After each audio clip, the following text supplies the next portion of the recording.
issues, at least a part of it will get resolved immediately.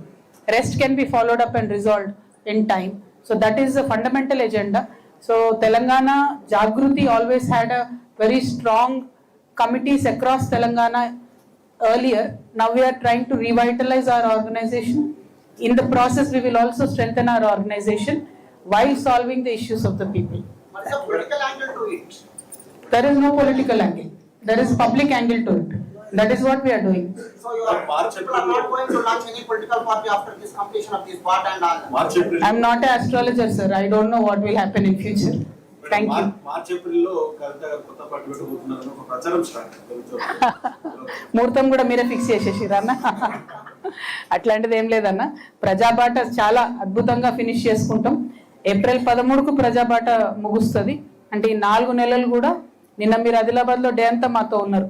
Up close గా ప్రతి సమస్యను internal గా deep గా అర్థం చేసుకోవాలన్నది మేజర్ ఇంటెన్షన్. అట్లా ప్రతి చోటికి వెళ్తున్నాం. ఎన్ని చోటికి వీలైతే అన్ని చోట్లకు వెళ్తున్నాం. ఈ 4 నెలల కాలంలో మా వల్ల ఒక 4 సమస్యలకు పరిష్కారం దొరికినా కూడా మా జన్మ ధన్యమైనట్టు భావిస్తాం.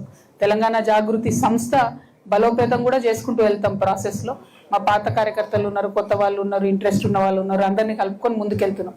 అల్టిమేట్ గా మేము ప్రజలకు ఒక్క చిన్న సమస్య పరిష్కారం చూపగలిగిన మంచిదే అనే ఉద్దేశంతో వెళ్తా ఉన్నాం. ఏమన్నా ఇంట్రెస్టింగ్ ఉంది, ఏం జరుగుతుందో అర్థమైతలేదు. కానీ ఒకటి బాధ కూడా ఏంది అని అంటే, అన్ని పార్టీలలో అందరు పెద్ద నాయకులు ఓన్లీ జూబ్లీహిల్స్నే ఉన్నారు.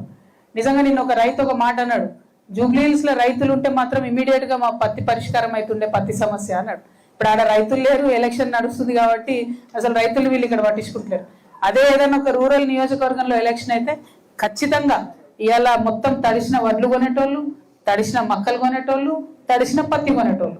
ఎన్నికలు అర్బన్ ఏరియాలో అవుతుంది, పట్టణంలో అవుతుంది కాబట్టి రైతుల్ని పట్టించుకుంటలేరు. అది మాత్రం చాలా దారుణం.